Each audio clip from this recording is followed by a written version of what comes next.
For the next step, you want to bring your new image that you've created, your illustration, you want to go and navigate and bring it in. To do this, you need to go to the File menu and go to Place Linked, then navigate to your desktop where you should have placed your drawing. You need to go to the Place option and click on that, and then that will bring in and place your illustration on a new layer sitting above that background layer in the Layers palette. Now it has come in horizontal, and you would probably prefer that it was vertical. So to do that, you're going to need to move it around to rotate it.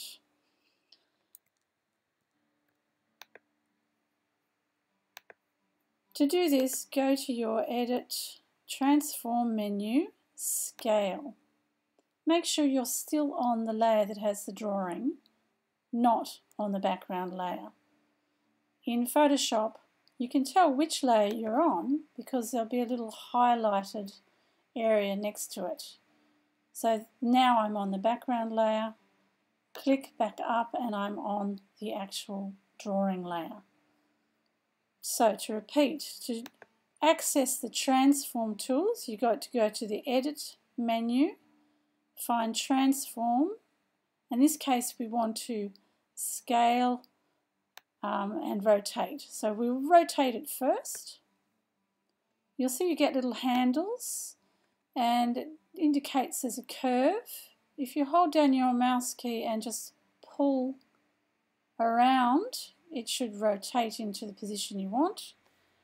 Holding down the Shift key will constrain it to a truly vertical, so it'll be perfectly straight. When you've got it in the right position, you may also decide you want to scale it. So again, you can go to the Edit menu, and this time instead of rotate, we want to do Scale. So the same kind of thing will happen. You will see handles, we call them handles, and you can see them, they are sometimes on the outside, and as you hover around the corner you'll see a little arrow appear. Now it's a good idea to hold down the Shift key and with your mouse just kind of drag in a diagonal direction, and you can see that you can scale it down or you can scale it up. If you're not holding the Shift key down, you can see a bit of distortion can happen, so it's really a good idea to try and avoid that by keeping that Shift key held down. When you're happy with the position of it and the scaling of it, then you can hit the Return key and that will apply your transformation. Now we're ready to do what's called rasterizing. If you look at your Layers palette there, you'll see that it's got a funny symbol there which just tells you it's still a smart object. A smart object is really still a vector object, which means you wouldn't be able to get your paint tools. So if I try to use a paintbrush and paint onto this, I won't be able to. So the image is not yet made up of pixels that I can paint onto.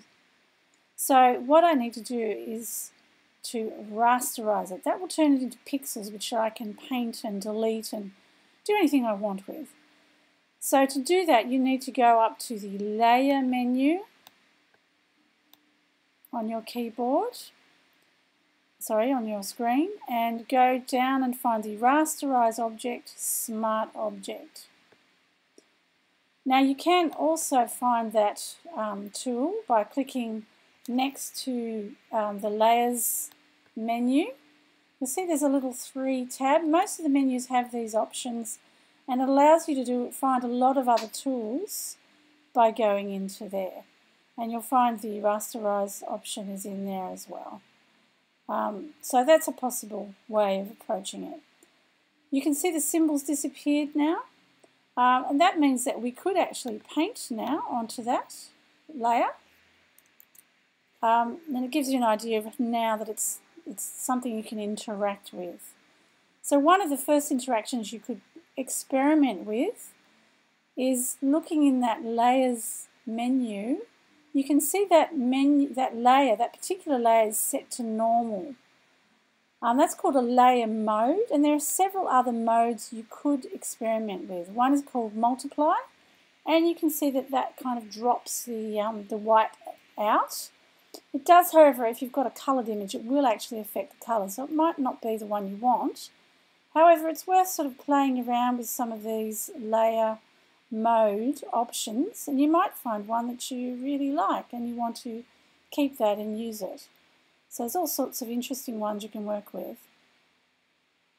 Experiment with them, and if at any point you want to keep one of those, you can just save your Photoshop document with that as give it a new name.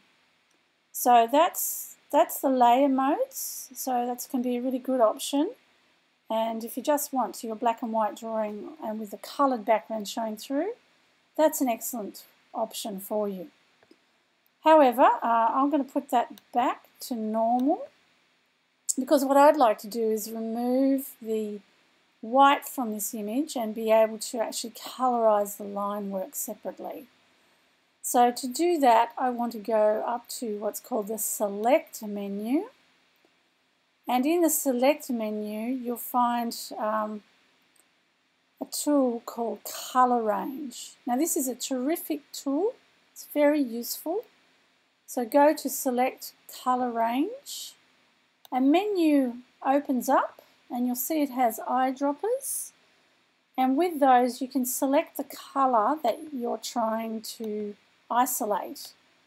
You have a thing called a fuzziness slider, and you can move that up and down to get more or less of a selection. So remember, we're in the select menu, so the tools that you find there do all sorts of things with selections.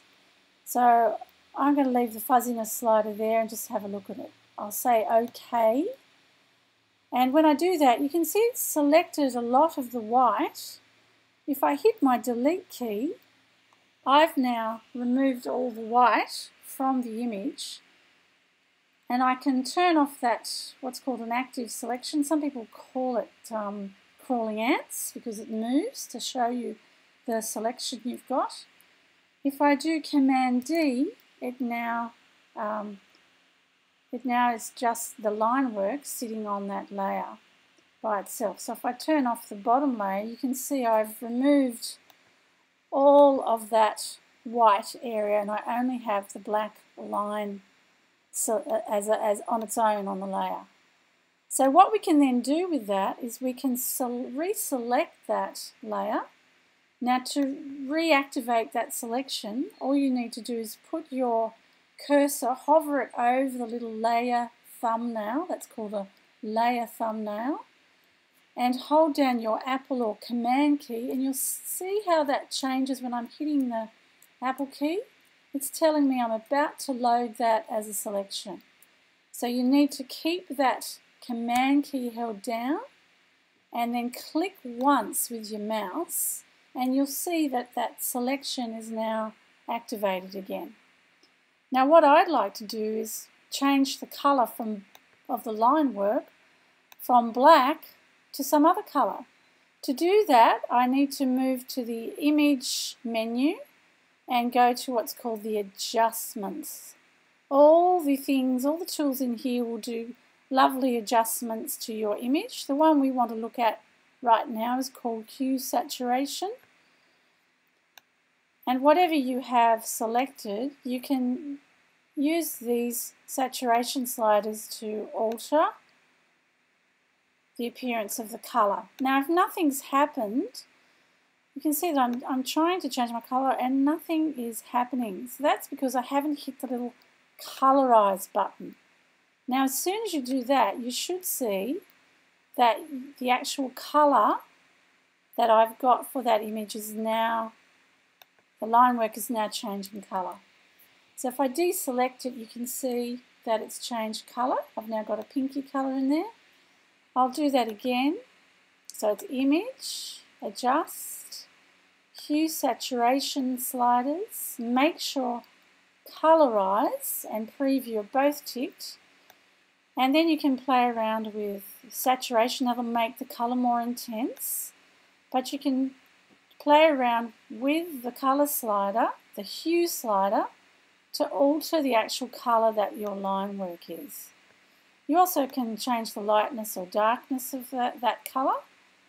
So there's lots of things you can play around with there, but nothing will happen if you don't turn that colorize, if you don't click it and it turns to a little tick. Then you'll see that your active selection with those crawling ants will be altered by whatever you do with the hue slider, but also with the saturation. So saturation is moving it to really intense colour or to less intense colour, so more towards grey. So I'll keep it quite saturated and say OK. Use Command D to deselect, and now I can see my image. So at the moment I'm not so happy with that on the background colour. The background's a bit too dark to really show it up, so I probably need to change that. So that means switching layers to the background layer, using my colour picker again, and changing the background colour now to something a little lighter. So I'm going to go for something that'll have a little bit of contrast. And again, I can use that paint bucket tool, and you can see that that background colour is now completely changed. And what I'm looking at now is my line work. Instead of being black, it's sitting on its own layer, and it is now that purpley colour. Now if I don't like that, I can always repeat the whole process, hold down the Command or Apple key on the layer thumbnail, click once with the mouse, it reloads that selection, and again go to my Image menu, Adjustments, Hue Saturation, and play around with that. But look, nothing's happening. That's because I forgot to hit that Colorize. So you must hit the Colorize tag there. And now you'll see that I can affect the colour of, and also the saturation. So this time perhaps I'll go to more of a blue to sit with the aqua, and keep it quite saturated. I could go a bit darker so it stands out. And Command D or Apple D to deselect, so it's slightly bluer. So you could keep playing with that and repeating that whole process with the hue saturation sliders until you're really satisfied with it.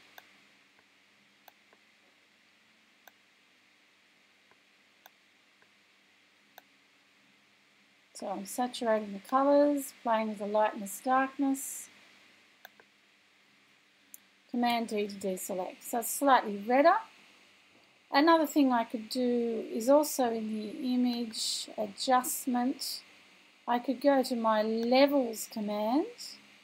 And levels is useful for all images because it allows you to lighten or darken them. So by moving the slider towards the right, I'm going to darken it. But in this instance, I actually want to lighten it a little bit. So I'm dragging it, because I didn't think the red showed enough. So I needed to lighten it. So I'm dragging it towards the left. I'm dragging the highlight tag towards the left, and that's lightening it. Darken it, use the dark tab. Midtones are affected by the little grey slider in there. So you can just play around with it till you think it's working. And there you have it. So I'm quite satisfied with that. So at this point I would want to save it. I would go File, Save As. Preferably save it to desktop so you can find it. And instead of Untitled, I want to keep it, for the moment I want to keep it a Photoshop file because I may still want to work on it, and save it with a name that I can easily recognise, and version 1. I may end up with several different versions of this one while I'm experimenting, and say save. And that is the end of the lesson about colorising your line work. You will probably need to practice it, so you can stop this video, start it again, and practice all the steps until you really master it.